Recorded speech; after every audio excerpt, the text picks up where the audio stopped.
लग्नपत्रिका व्हॉट्सअॅपवर पाठवण्याची पद्धत आता रूढ झाली आहे, पण अनोळखी मोबाईल क्रमांकावरून आलेली लग्नपत्रिका तुमच्या लुटीचं कारण होऊ शकते। व्हॉट्सअॅपवरून लग्नाची पत्रिका पाठवून ऑनलाईन लूट करण्याचे प्रकार आता वाढले आहेत।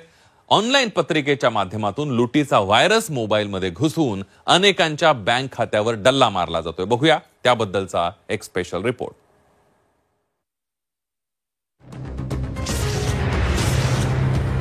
व्हॉट्सअॅपवर लग्नाची पत्रिका आली आहे, सावधान। लग्नाची पत्रिका नव्हे, लुटीची पत्रिका। व्हॉट्सअॅपवरील लग्नपत्रिकेत लुटीचा व्हायरस। लग्नाचा सीझन सुरू झालाय। लग्नाची पत्रिका व्हॉट्सअॅप सारख्या सोशल मीडिया माध्यमांवर पाठवण्याचा नवा ट्रेंडही सुरू झालाय। लग्नपत्रिका पाठवण्याचा हाच सोपा मार्ग समजला जातोय, पण लग्नाची हीच पत्रिका आता लुटीचं माध्यम झाली आहे। आतापर्यंत बँकेतून बोलतोय किंवा तुमचं बँक खातं बंद होईल अशी भीती दाखवून तुमच्या बँक खात्यांची माहिती मिळवली जात होती, पण आता सायबर भामट्यांनी लुटीसाठी नवी क्लुप्ती शोधून काढली आहे। चक्क लग्नाची APK फाईल पाठवून मोबाईल धारकांच्या लुटीचा नवा फंडा सुरू केलाय। सायबर भामटे अनोळखी नंबरवरून तुम्हाला डिजिटल लग्नपत्रिका पाठवतात। ही लग्नपत्रिका APK फॉर्मॅट मध्ये असते। उत्सुकतेपोटी आलेली लग्नपत्रिका आपण कोणत्याही खात्रीशिवाय उघडतो। लग्नपत्रिकेच्या नावाखाली आलेला व्हायरस आपल्या मोबाईल मध्ये शिरतो। आता लेटेस्ट त्यांनी सायबर ट्रेंड आहे फ्रॉडचा।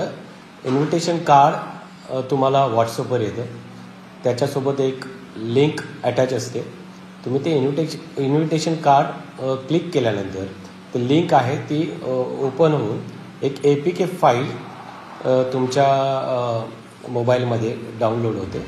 एकदा का मोबाईलमध्ये लग्नपत्रिकेची APK फाईल उघडली की व्हायरस आपलं काम करायला सुरुवात करतो। लग्नपत्रिका उघडल्यावर अगदी काही वेळात आपला मोबाईल बंद पडतो।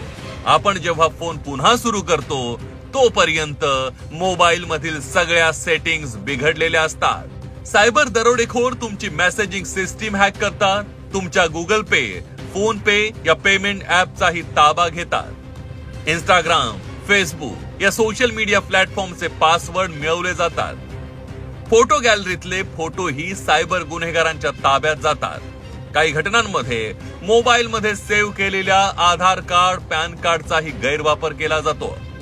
सायबर गुन्हेगार तुमच्या बँक खात्यातल्या काही रकमेवर डल्ला मारण्याचा प्रयत्न करतात। तुमचं बँक अकाउंट रिकामं केलं जातच, शिवाय तुमच्या गुगल पे आणि फोन पे वरून ऑनलाईन खरेदीही केली जाते। ऑनलाईन क्रेडिट कार्डचा वापर परदेशात खरेदी करण्यासाठी केला जातो। याचा तुम्हाला पत्ताही लागत नाही, कारण खरेदीचे अलर्ट देणारी मेसेजिंग यंत्रणा त्यांनी ताब्यात घेतलेली असते। एका लग्नाच्या पत्रिकेनं तुम्हाला अक्षरशः कंगाल केलेलं असतं। तुमच्या पर्सनल डाटा जो आहे तो, तुमच्या कॉन्टॅक्ट लिस्ट आहे ती, आणि तुमचे फायनान्शियलचे काही डिटेल्स असतील मोबाईलमधले, हे सर्व त्यांच्याकडे जातात आणि त्या पद्धतीने सायबर गुन्हेगार तुमच्या पर्सनल डाटाचा उपयोग करून तुमचे कॉन्टॅक्ट लिस्टवर फोन करून तिथून पैशाची मागणी करून किंवा तुमचे OTP जे येतात त्याच्यातून फायनान्शियल फ्रॉड करून लोकांची फसवणूक करत। एकट्या नागपुरात अशा सायबर लुटीच्या अनेक घटना समोर आल्या। त्यामुळे अजाणतेपणी तुम्ही अशी पत्रिका उघडल्यास तातडीने जवळच्या सायबर पोलीस ठाण्याशी संपर्क साधा किंवा 1930 या सायबर गुन्ह्यासंदर्भातल्या तक्रारीसाठीच्या हेल्पलाईनला कॉल करण्याचं आवाहन पोलिसांकडून करण्यात आलंय। इन्व्हिटेशन कार्ड पाठवलेलं आहे आणि असा कार्यक्रम आहे, त्याला तुम्ही या। त्यामुळे कुठलेही इन्व्हिटेशन कार्ड जे कार्ड्स म्हणतो आपण, ज्या अननोन नंबरवर येतात ते तुम्ही ओपन करू नका। आणि कुठलीही लिंक जी आहे, ह्या व्यतिरिक्त मोबाईलवर तुमच्या आलेली अननोन नंबरवरून लिंक आली ती सुद्धा ओपन करू नका। त्या माध्यमातून सुद्धा APK फाईल तुमच्या मोबाईलमध्ये डाउनलोड होतात, त्यातून मॅलिशियस ॲप तुमच्या मोबाईलमध्ये डाउनलोड होतं आणि तुमच्या फोनचा ॲक्सेस सायबर गुन्हेगाराकडे जातो। मोबाईलवर अनोळखी नंबरवरून आलेली लग्नपत्रिका उघडू नका। APK फॉर्मॅट मधील फाईल उघडण्याचा विचारच करू नका। एखाद्या मित्राची नातेवाईकाच्या नावे लग्नपत्रिका आल्यास पहिल्यांदा फोन करून खात्री करून घ्या, अन्यथा मित्र आणि नातेवाईकाच्या लग्नाच्या आनंदात तुम्ही व्हाल कंगाल. त्यामुळे रहा सावधान. अमर काणे, झी 24 तास, नागपूर.